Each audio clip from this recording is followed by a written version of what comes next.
I don't want to repeat everything I said this morning, but I just want to sort of put a context around what we're talking about here, that's all.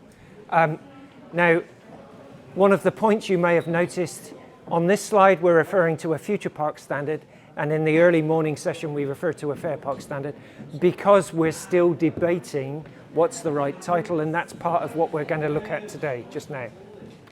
I have a colleague with me, Debbie, who you can ignore the job title. Debbie does everything, so she's extremely good and has helped massively. And she's involved with the actual local pilot, so that's the point of me being able to talk about the idea and Debbie to be able to feedback what's happening on the ground. So what we're referring to, and I'll call it a future park standard, and one of the reasons for that is that we're seeing it as a change model. So in order to implement it, you can't maintain business as usual.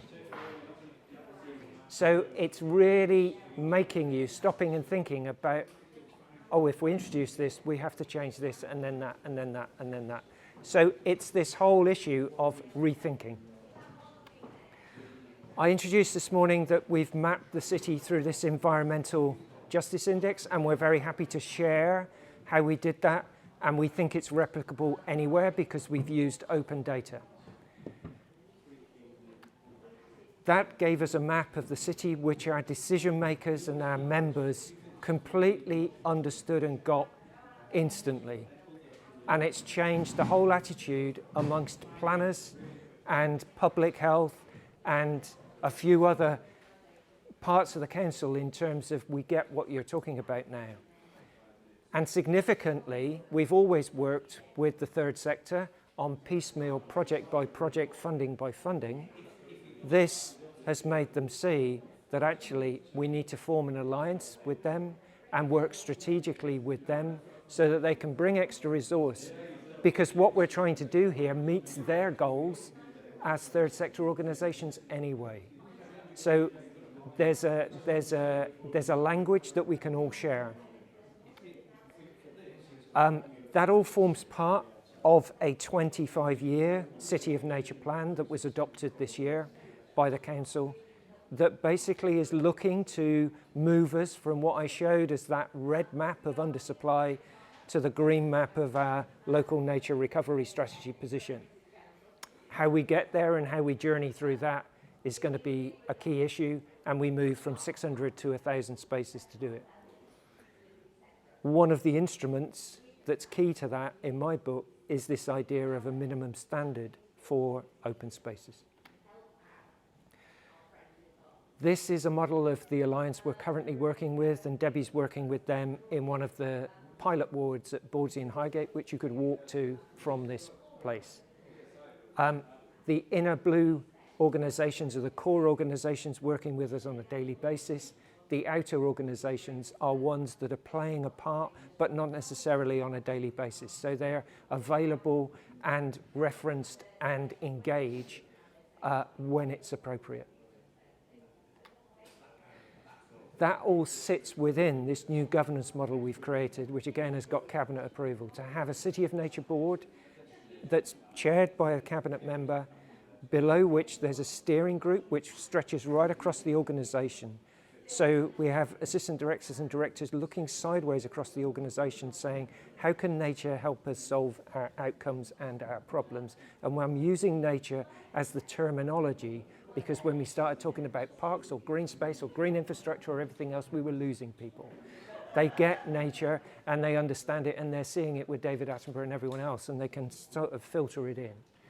And then when it comes to doing something on the ground, you have that mixed team of different organisations that can help different parts of the council all working together around that whole sort of levelling up agenda. At each of those places, there is a community voice from that community alliance that we've just said. And when it comes to the delivery, we're absolutely in lockstep with those community groups. This is in the process of evolving, but if we get onto that, we can through discussion. One of the critical points I wanted to raise was how many of you are looking at United Nations Sustainable Development Goals? Okay, as a sector, you have to get into this space and measure everything you're doing against UN Sustainable Development Goals in the next 5 to 6 years.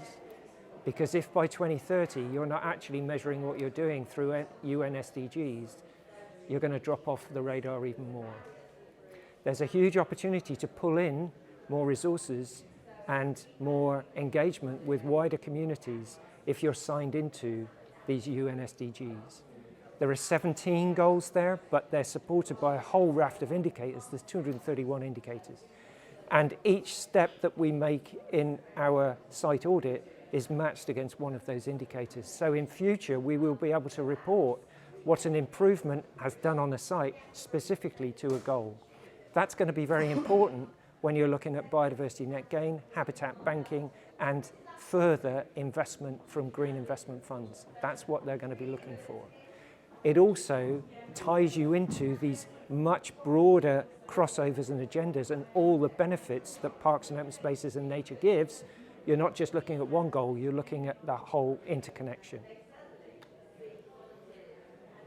So we're quite happy to have a little discussion with you now about this idea of a fair or a future.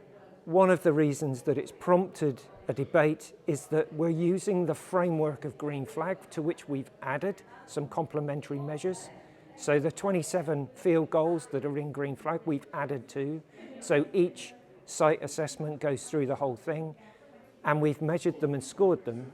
But if it were to come out at fair, that's not what we're envisaging for this, because what we want is a minimum standard, and what we really want is an entry-level standard. And what we're talking about is not just parks, but all open spaces. Every open space, public open space across the city, which for us is 631, and it will be 1,000 if we get through our 25-year plan. So I just wanted to frame the discussion a bit. Debbie has got some guides printed out, which is what we've, a sort of record of how we've gone about doing this. And Debbie will talk through how it's been delivered on site and the discussions we're having with the other Alliance members. And one of the things we're interested in today, A, do you think it's a feasible proposition? B, would you be interested in trialling it? And C, do you want to join forces with us, as it were, in relation to this? So I'll let Debbie take the floor now. Pass those round.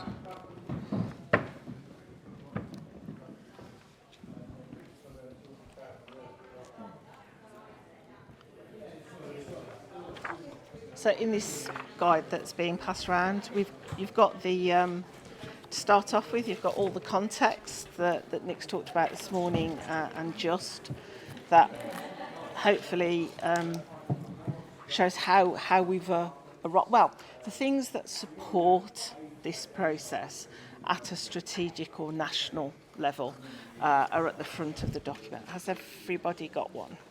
We're not going to sort of work through it. It's not that kind of workshop.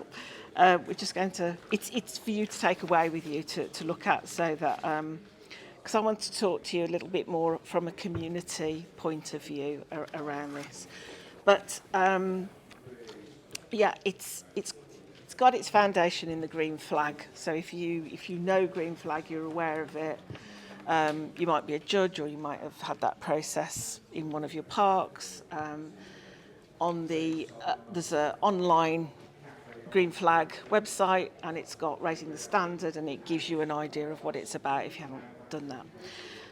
What was happening while we were working on the Future Parks Accelerator project, it was kind of, things were developing at well, 3 levels, but mostly 2 levels, at the strategic national level, which very much, one of the things around the sustainable goals, Sustainable Development Goals, is this has been happening over a period of time.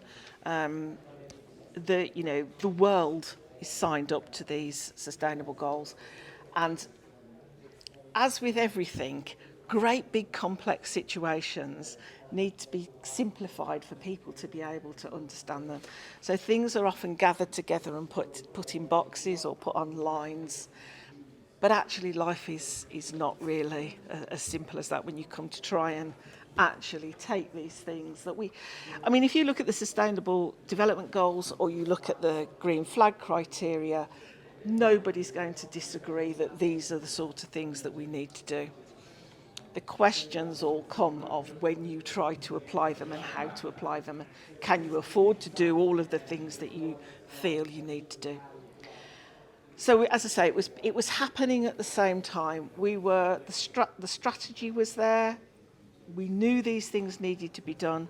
People understood the importance of nature and green space, and we started to move forward. And my job was to talk to the community about it, in however they wanted to talk about it.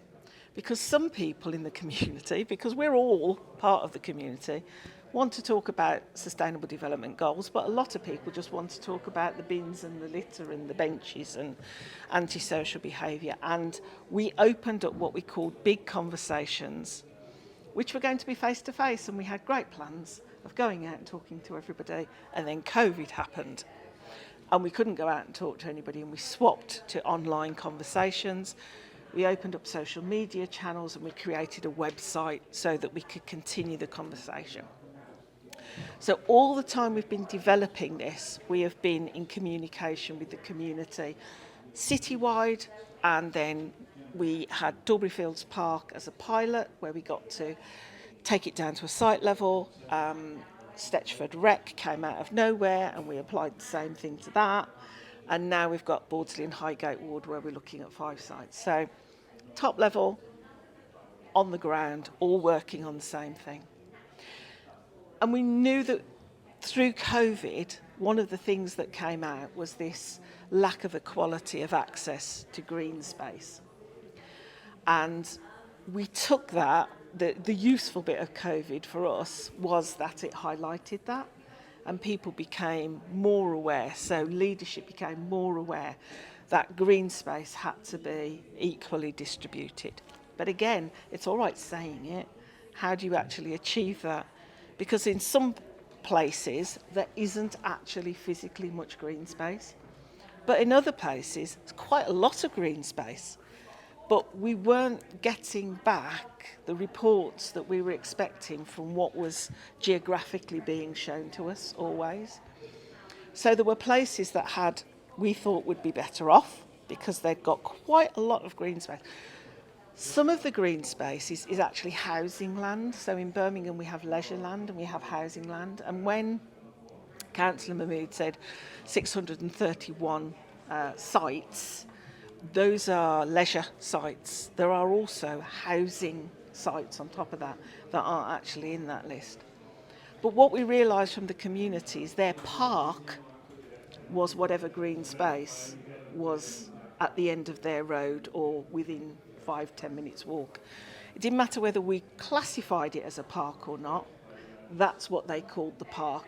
Shall we go down the park? They mean whatever green space was there. In Birmingham, we classify all of our green spaces from 1 to 5. 1 is a premier park. So Camden Hill Park is a premier park, and we've got 5 premier parks? 6 maybe? 6? But yeah. About 6 premier parks.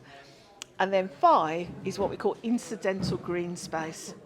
Incidental green space is at massive risk because when somebody looks for green space that could be developed, they don't go for the premier parks, they look down the list to number 5.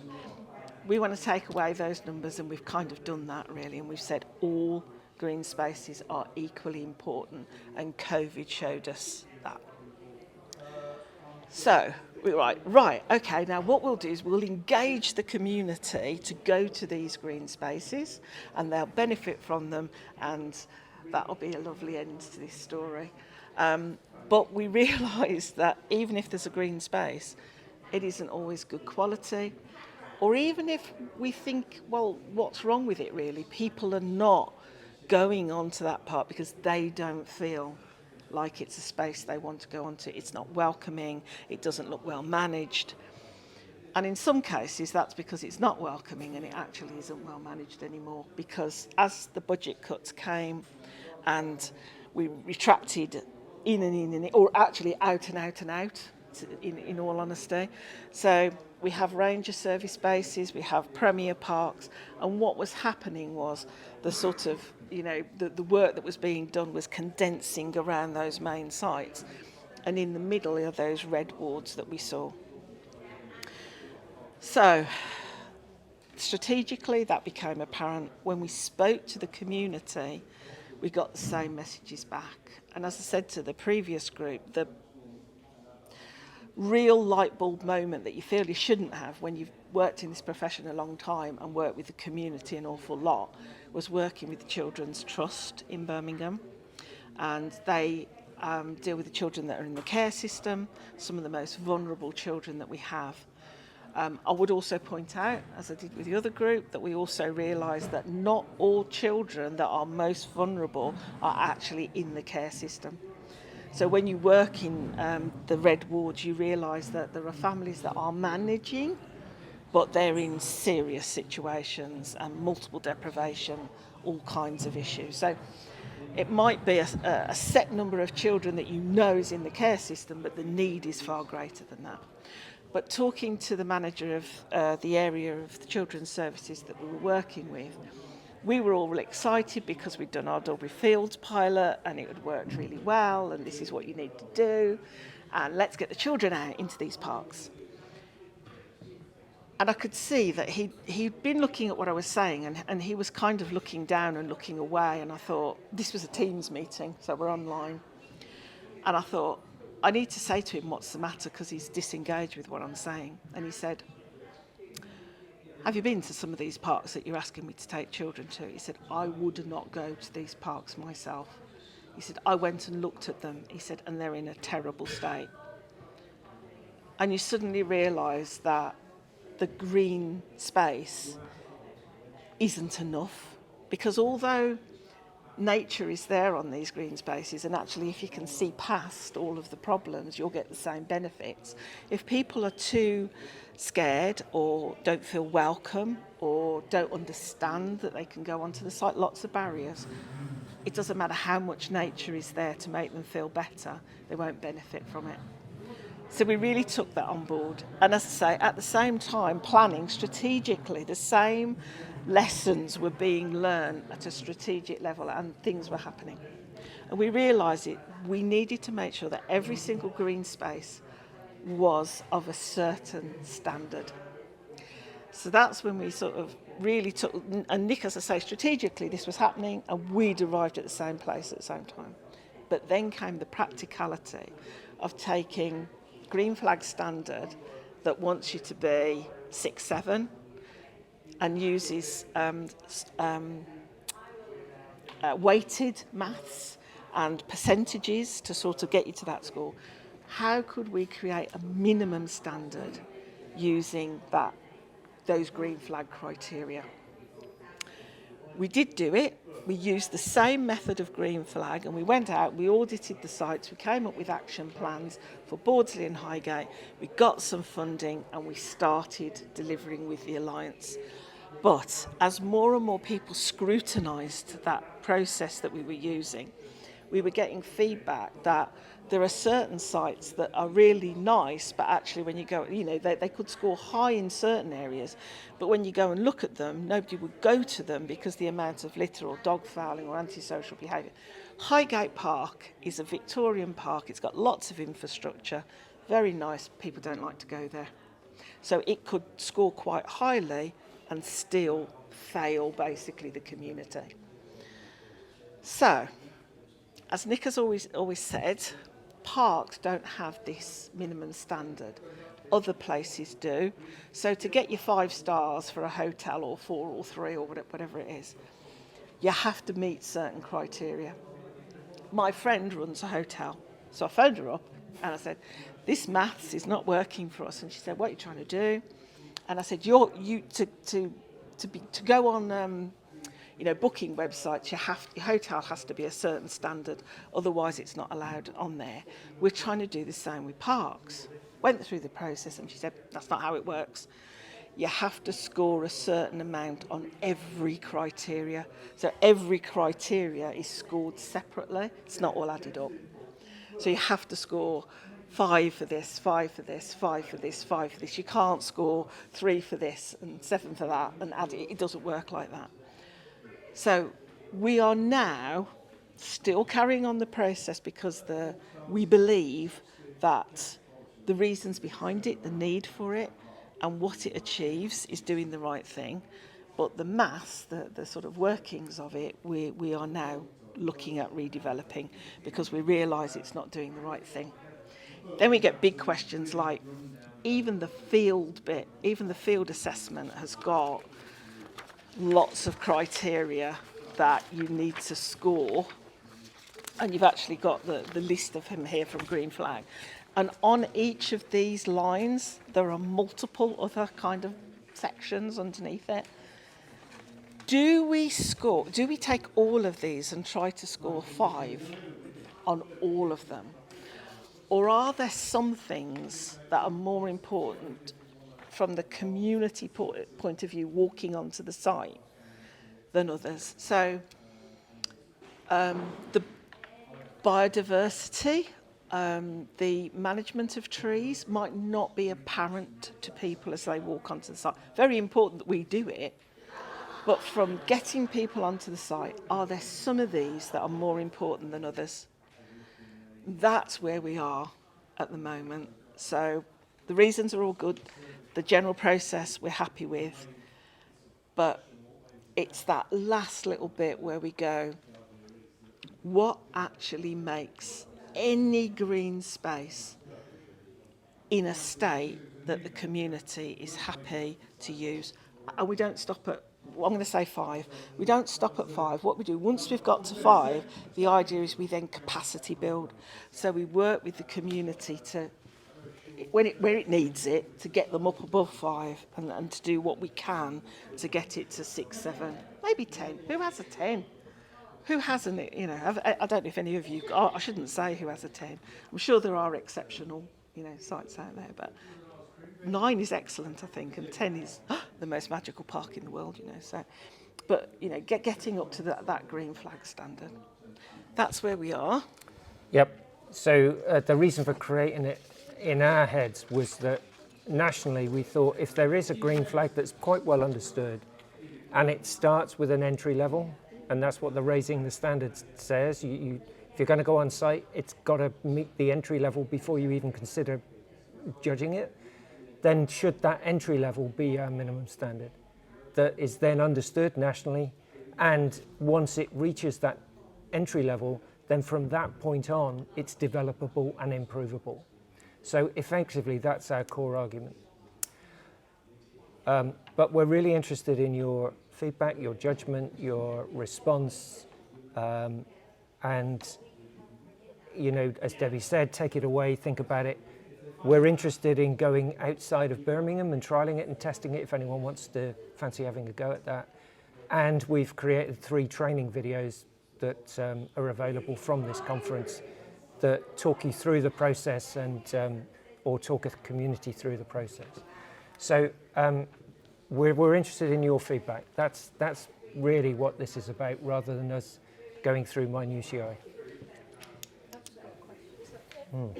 Sorry, you might have said it and I might have missed it. So is the aim to do this for all of, like you mentioned about classifying every green space as equal, and from the talk this morning I gather there's several hundreds or whatever of these places in Birmingham. So I suppose my question is, how many people have you got to go out and do the surveys to get all your criteria marked and everything? So how is it a team of people? And how long will it take you to do it? So our strategy says it could take us 25 years to complete 631/1,000 spaces with the resource we've got. Oh, your current resource. But that's the nutshell, is that if it's something you want to do, then it's a resource that needs to grow. So what's your current resource of people to go and do this? Well, the initial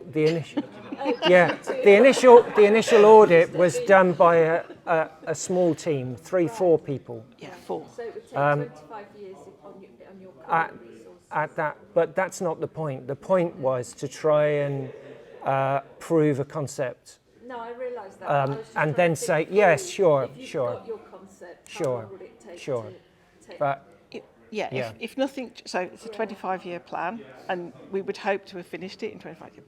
But what happens is it speeds up. yeah, So we're still developing. So we've got another 12 months of development. But the idea, and somebody else said in the previous group, you could put it on. It could be online, and people could access it online. So that's one idea. We would train, as we go to each ward, we train the community. What we haven't talked about very much, because we're right at the beginning of it, is what we're calling green champions. So we're going to call out, we've just employed a green champion coordinator.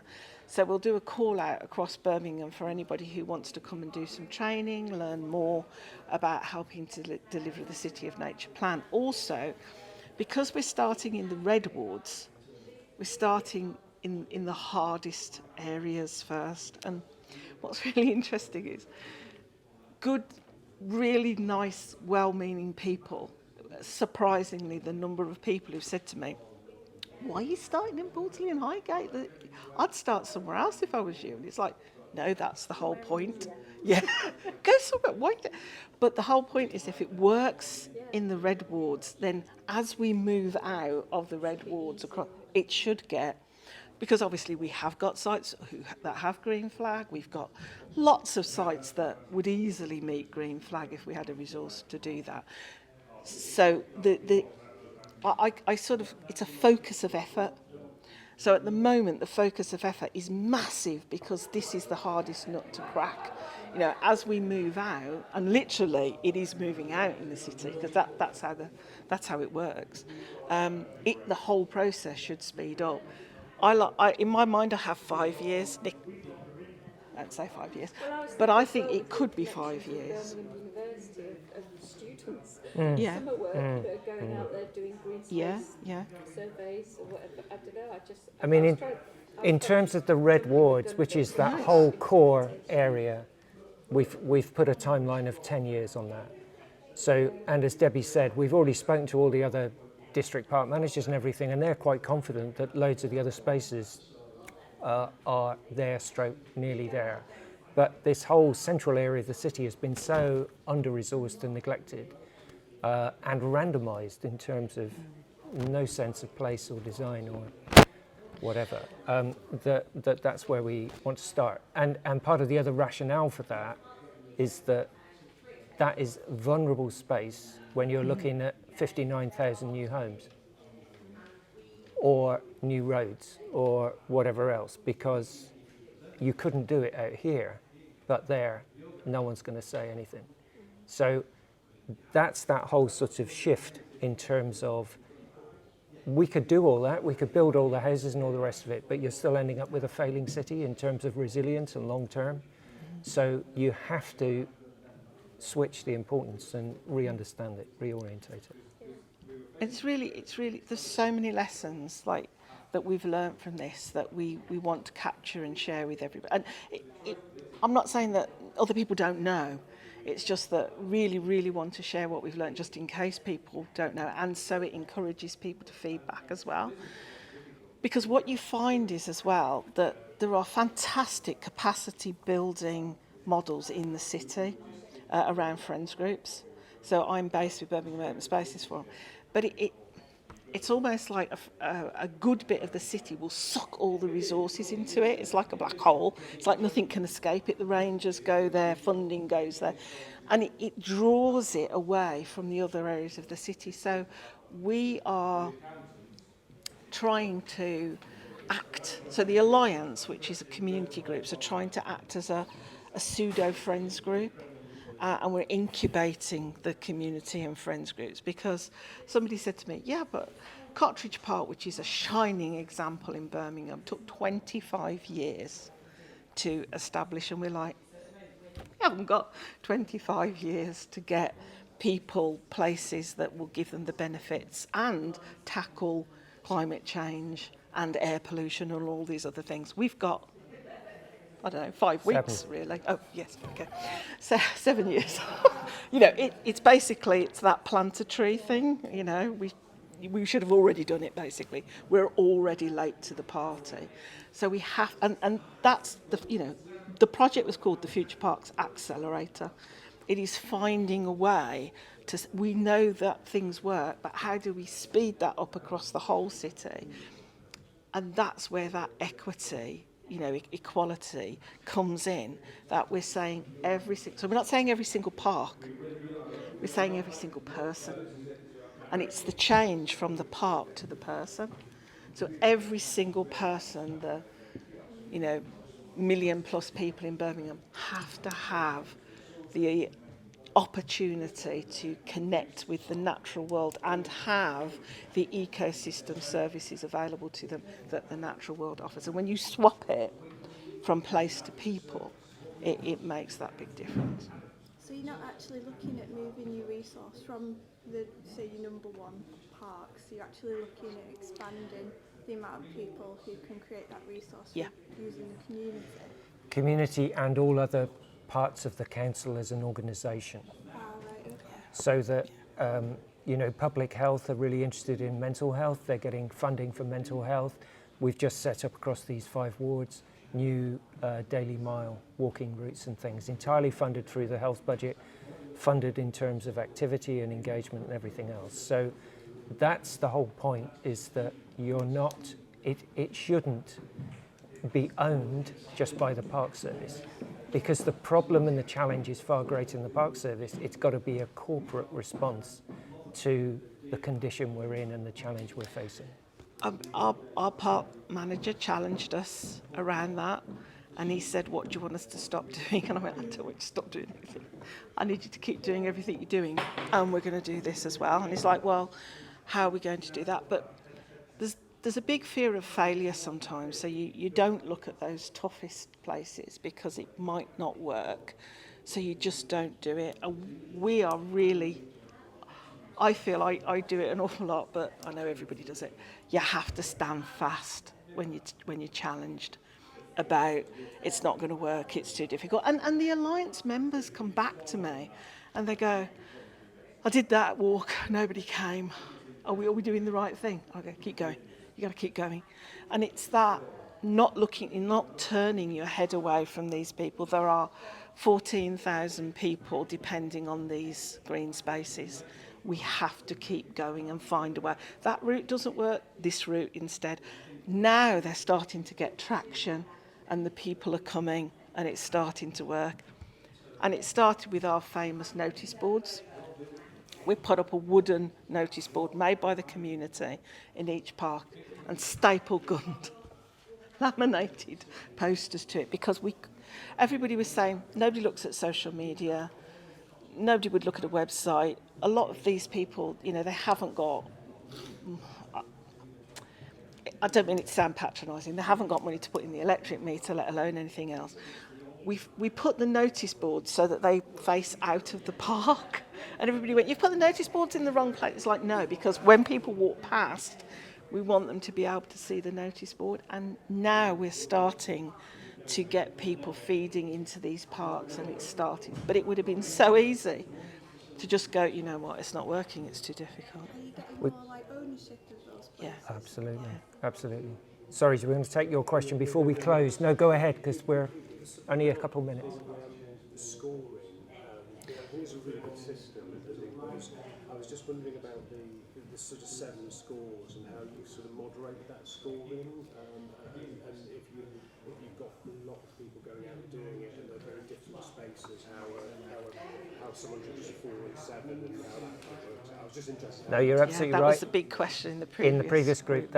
And that's really what comes down to the crunch thing that we need to work through, because you can't have a national standard that isn't evenly assessed, because it has to. But at the same token, you want to have a much louder contribution from the community in that assessment, rather than us wearing a horticultural hat saying, well, that's absolutely a waste of space. Where I live, at the top of my road, literally is a green space. There's nothing there other than trees, and the community absolutely love it. It was under threat for potential development. We got it registered as a local green space under the MPPF. I said to all the community, because we were all pulling together to do that, do we want to form a friends group and get on and do fundraising? No, we just want to keep it as it is. It's absolutely fine. And that's, you know, fine. And I think that's the bit that's quite interesting, because the way we tend to assess our parks through things like this is that you have to have the ding-dong. Yeah, yeah. But actually, your green space is loved by the community and hugely valued and Absolutely. used, and has none of the dum-de-dum. Absolutely. Yeah. So the question sort of, to my mind, would be, you know, is your involved park or engaged park, whichever this is that the most important thing? Should you be weighting some of these criteria to say, actually, some of this stuff secondary, if the community really value and use what they've got at the moment? Yeah, it's a really important. That's a really important point. It came out in the previous group. And are we looking at sort of a front of house and a back office assessment in terms of front of house being people's perceptions and back office being our understanding of what works and what's sustainable and what isn't, and somehow bringing them together so that you are absolutely capturing that, because I practiced as a landscape architect for a while in the city, and I know we went out to sites and said, right, Muga, playground, whatever. Fencing, yeah, tick, tick. Oh, we've got 150k to spend. Okay, well, right. Take it to a community. Everyone in favour? Yes, right, done. You go back now. Is anyone using it? Can we start to bring this to a close, please? You spent your 150k, but actually, was that what was needed? And I just think that we just need to rethink exactly these that. things. The thing is, you have to start off. What we found is you have to start off with something that people can understand, like that list of criteria. If you start with something that's, you know, much more about feelings and place attachment, it's really hard for people to understand. What we're doing now is we're taking that list and we're disassembling it and looking at it in that completely different way. So that's where we are now in the process.